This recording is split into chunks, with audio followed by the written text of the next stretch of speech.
मराठा आंदोलक मनोज जरांगे पाटील यांनी पुन्हा एकदा जालन्यातील अंतरवाली सराठी गावात आमरण उपोषण सुरू केलंय। राज्य सरकारने काढलेल्या सगळे सोयरे अध्यादेशाचा कायदा करावा, तसेच तत्काळ अधिवेशन बोलावून मराठा समाजाला न्याय द्यावा, अशी त्यांनी मागणी केली आहे। आज त्यांच्या उपोषणाचा 5वा दिवस असून त्यांची प्रकृती खालावली आहे। दरम्यान मनोज जरांगेंच्या उपोषणाला राज्यातील मराठा समाजाने पाठिंबा दिला असून बुधवारी अनेक जिल्ह्यांमध्ये कडकडीत बंदची हाक देण्यात आली आहे। जालना, बीड, लातूर, परभणी, धाराशिव, मनमाड, छत्रपती संभाजीनगर तसेच सोलापूर जिल्ह्यातील काही तालुक्यांमध्ये पहाटेपासूनच कडकडीत बंद पाळण्यात आला। बीडमध्ये देखील बुधवारी पहाटेपासूनच कडकडीत बंद पाळला जात असून पोलिसांनी कलम 144 लागू केलाय। जालना जिल्ह्यातील हसनाबाद तालुक्यात काही व्यापारी संघटनांनी बंद पाळण्यास नकार दिला होता, त्यामुळे पोलिसांनी त्यांना नोटिसा धाडल्या आहेत।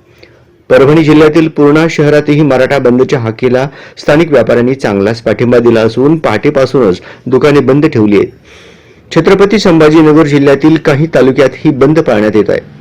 उत्तर सोलापूर तालुक्यातील कोंडी गावातील गावकऱ्यांनी सुद्धा बंदला साथ दिली आहे। मराठा आरक्षणाची अंमलबजावणी व्हावी, अन्यथा मोठं आंदोलन करणार, असा इशाराही मराठा बांधवांनी दिलाय।